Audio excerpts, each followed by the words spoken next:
नमस्कार। हिंदुस्तान मेल में आप सभी का स्वागत है। विधानसभा सत्र का आज 7वां दिन है, मानसून सत्र का। और आज कुछ महत्वपूर्ण बातें हुई जिसमें मुख्यमंत्री मोहन यादव जी भी उपस्थित थे, उनका उद्बोधन भी हुआ और उन्होंने कुछ महत्वपूर्ण बातें की, जिसमें उज्जैन को लेकर भी कहा उज्जैन में एक इसरो सेंटर बनना है, एक साइंस सिटी के रूप में उसे डेवलप किया जाएगा। औद्योगिक मध्य प्रदेश की जो यात्रा है उसकी विकास यात्रा पर भी उन्होंने प्रकाश डाला। बहुत सारी महत्वपूर्ण बातें आज हुई हैं। और हमारे साथ में इस वक्त हिंदुस्तान मेल भोपाल के संपादक संजय सोनी जी मौजूद हैं। संजय जी, बहुत स्वागत करते हैं हम आपका। संजय जी, आज का चूंकि महत्वपूर्ण दिन इसलिए भी रहा क्योंकि मुख्यमंत्री स्वयं पूरे दिन मौजूद रहे और उन्होंने औद्योगिक यात्रा पर जो है वो प्रकाश डाला। हम चाहते हैं कि संक्षेप में आप बताएं कि शुरुआत कैसे हुई और मुख्यमंत्री ने किन किन बातों का जिक्र किया। एक्चुअल में आज मानसून सत्र का 7वां दिन रहा। और आज का दिन महत्वपूर्ण इसीलिए भी कहा जाएगा क्योंकि कार्य मंत्रणा समिति की बैठक में ये तय हुआ था जी। कि चलती विधानसभा के दौरान मुख्यमंत्री का उद्बोधन होगा। जी। क्योंकि एक्चुअल में ये कोई शेड्यूल्ड यानी विधानसभा के नियमों के अनुसार शेड्यूल्ड नहीं था। जी। लेकिन तब भी ये बात रखी गई कार्य मंत्रणा समिति की बैठक में और सभी ने स्वीकार कर लिया, ठीक है। तो इसमें एक पहलू ये भी था कि बीच में कार्य मंत्रणा के समिति में जब तय हो गया तो बीच में ये तय बीच में रखा गया। उस समय कैलाश विजयवर्गीय के विधेयक पे जी। चर्चा चल रही थी। उसी दौरान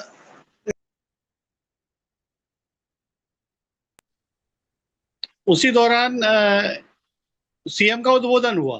जी। जी। और इसमें थोड़ा टोकन टाकी भी की बीजेपी, सॉरी, कांग्रेस के सदस्यों ने उनके उद्बोधन पे टोका टाकी की। तो विधानसभा अध्यक्ष ने कहा कि ये कोई प्रश्नकाल नहीं चल रहा है, कोई ध्यानाकर्षण नहीं चल रहा है, जी। जो इस पे अपन टोका टाकी करें, जो उनका उद्बोधन है वो सुन लीजिए। जी। फिर नेता प्रतिपक्ष जब बोलेंगे तो उस पर सारी बात आ जाएगी। जी। ये बात उन्होंने कही तो फिर कुछ शांति हुई और फिर सीएम का उद्बोधन हुआ।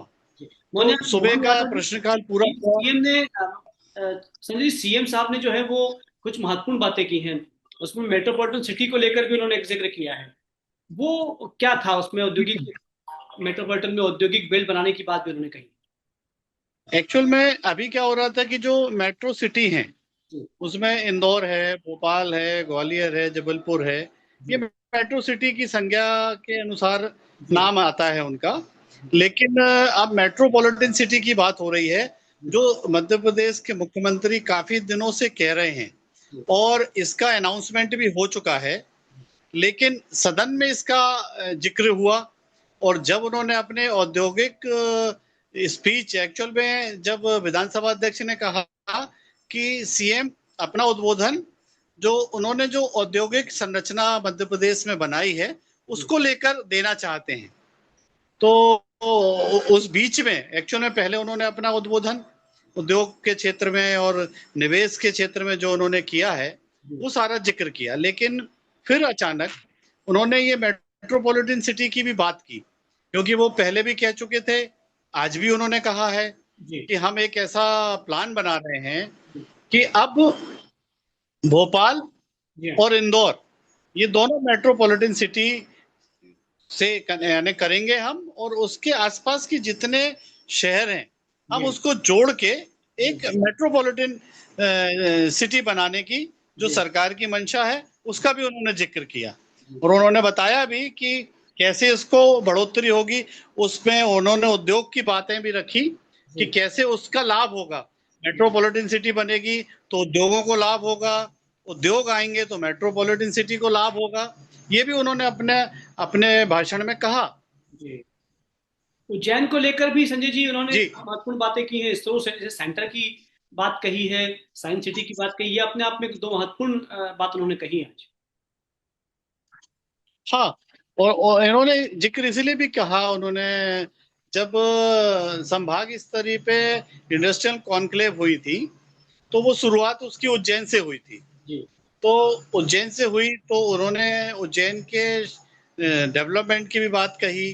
उन्होंने जो मेट्रोपॉलिटन सिटी की बात है उसमें उज्जैन को भी फोकस रखा, क्योंकि उनकी विधानसभा क्षेत्र भी है और महाकाल की नगरी होने के कारण और महाकाल कॉरिडोर होने के कारण, महालोक जो कॉरिडोर बना उसमें दर्शक और पर्यटन का जो क्षेत्र बढ़ा है उसकी भी बात है, और जो नया प्लान करना चाह रही है सरकार उसकी भी बात है।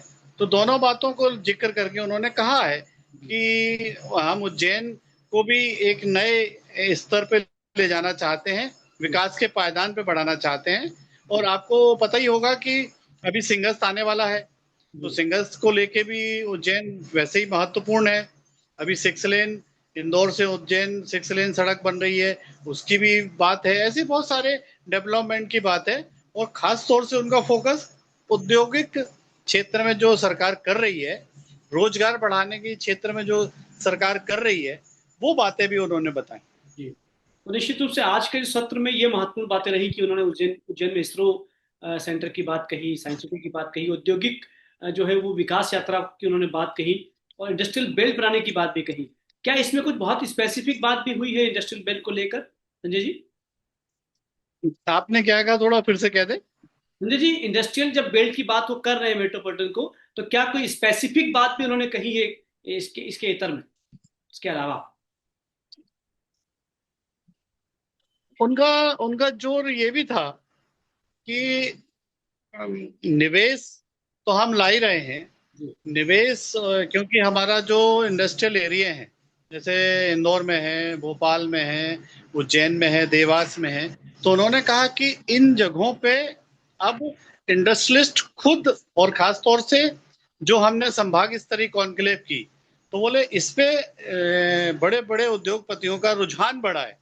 जी। और रुझान बढ़ा है तो अब मतलब वो हमको स्वतः ही इंडस्ट्री डालने के लिए कह भी रहे हैं। जी। जो हमारे इनविटेशन में आ रहे हैं तो वो तो आमंत्रित हैं ही, लेकिन जो नहीं भी हैं वो भी लगातार इस पे ध्यान दे रहे हैं, और वो भी इस क्षेत्र में निवेश करने के इच्छुक हैं। तो निश्चित। हमारा जो निवेश का जो अभियान है वो तो चल ही रहा है, उसके साथ हम रोजगार बढ़ाने पे बहुत फोकस कर रहे हैं। और सरकार ने विभिन्न विभिन्न समयों पे और आज भी सदन में उन्होंने कहा कि किस सेक्टर से कितना रोजगार आएगा, तो जी। उसके भी आंकड़े पेश किए। संजय जी, ये जो एक रोजगार की बात की उसमें उन्होंने एक और जो महत्वपूर्ण बात की है कि आईटी जो कॉलेजेस हैं उसके अंदर आईटी पार्क बनाए जाएंगे, यानी अब बच्चों को वहीं वहीं के वहीं प्लेसमेंट मिल जाएगा। तो ये अपने आप में एक बहुत महत्वपूर्ण बात उन्होंने रेखांकित की है, सीएम। ये बात बिल्कुल सही है कि उन्होंने कहा था कि मैं जब गुजरात गया तो गुजरात में बोले बोले अभी तक तो ये होता था कि जो रोजगार की बात है तो रोजगार तो हम कर ही रहे हैं उपलब्ध, और सरकारी संसाधनों में भी प्राइवेट में भी हमारे पास तो वो सिस्टम है ही। लेकिन जब मैं गुजरात गया और मैं विदेशों और देशों में गया, जी। तो वहां पे उसी कैंपस में रोजगार मिलता है। निश्चित रूप से। यानी अगर जहां पढ़ाई पढ़ाई जब आप कर रहे हैं तो आपको वही रोजगार मिल जाएगा, पढ़ाई तो करते आपको करते कहीं और जाने की विदेश। जरूरत नहीं। जी। जी, आप कुछ कह रहे हैं। पढ़ाई करते करते विदेशों में ये कॉन्सेप्ट है कि जब कैंपस जो होता है वहीं पर बच्चे पढ़ाई करते करते अपने खर्चे निकाल लेते हैं, वहां पर काम कर लेते हैं। ये डेवलपमेंट अच्छा हो सकता है यदि मध्य प्रदेश में चाह रहे हैं। बिल्कुल, यही उन्होंने कहा भी कि जो मैंने जब देखा, जब मैंने जाना तो मुझे ये अच्छा लगा, ये प्लानिंग कि लोगों को रोजगार भी वहीं मिल जाए। जी। तो उसमें संस्थानों का भी उन्होंने जोर किया, जिक्र किया, और उन्होंने कहा भी कि अब हम इस तरह बढ़ रहे हैं, अब ये नया दौर का भारत है, नए दौर का मध्य प्रदेश है। उन्होंने प्रधानमंत्री को भी धन्यवाद दिया कि वो भी इसमें जोर जोर दे रहे हैं इस दिशा पे। और हमने संभाग स्तरीय कॉन्क्लेव की, उसमें बहुत निवेश आया। हमने जब जीआईएस की भोपाल में, तो उसमें तकलीफ भी थी, उसके बावजूद जी। हमने जब वहाँ कोशिश की तो बहुत अच्छा कार्यक्रम हुआ। उसमें प्रधानमंत्री एक दिन रुक के गए। तो इस तरह की उन्होंने वो भी जिक्र किया कि प्रधान, ये हमारा सौभाग्य है कि मतलब प्रधानमंत्री रुक के गए और इतना कुछ उन्होंने सपोर्ट किया। तो जी। ये सारी बातें भी उन्होंने कही। जी। चलिए संजय जी, बहुत महत्वपूर्ण बातें आज 7वें दिन जो सत्र हुआ उसमें हुई, और आपने हर बात को रेखांकित किया। और निश्चित रूप से इस वक्त जो हिंदुस्तान मिल के दर्शक हैं वो इस डिबेट को देख रहे हैं, और बहुत महत्वपूर्ण बातें भी जान रहे हैं, जिसमें उन्होंने उज्जैन को लेकर जो जिक्र किया, आईटी पार्क को लेकर किया। खासतौर पर युवाओं के लिए भी आज बहुत महत्वपूर्ण दिन रहा ये इस सत्र का। बहुत सारा धन्यवाद संजय जी हमसे बातचीत करने के लिए। इस जी, कुछ और भी कहना चाह रहे मैं एक चीज जोड़ना चाहता हूँ। हैं?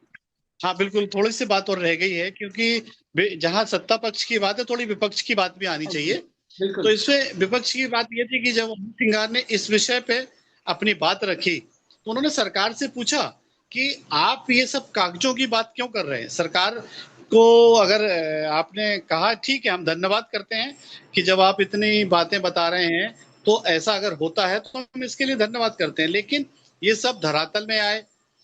जो आप कह रहे हैं ये जनता से जुड़े, इसको इससे जनता को लाभ मिले, वो और उन्होंने कई बात कही है। लेकिन मैं शॉर्ट में बात यही कहता हूं कि जो सरकार जो कह रही है वो करे भी।